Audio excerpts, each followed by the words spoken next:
Over the years, most of Mabi Forest has been cleared for agriculture. It's those beautiful, deep, rich red soils that enable this very productive forest to grow.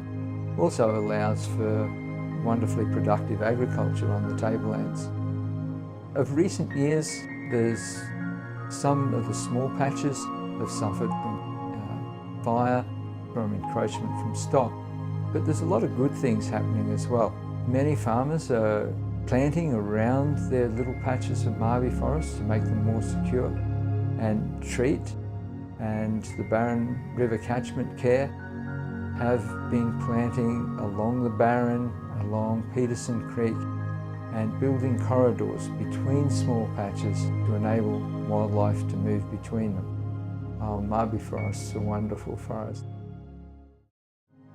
The really important thing that everybody should realise is that they can actually get involved with conservation, get out and volunteer on projects where you actually get to see the animals up close and personal, and these are endangered species, so not many people get to do that.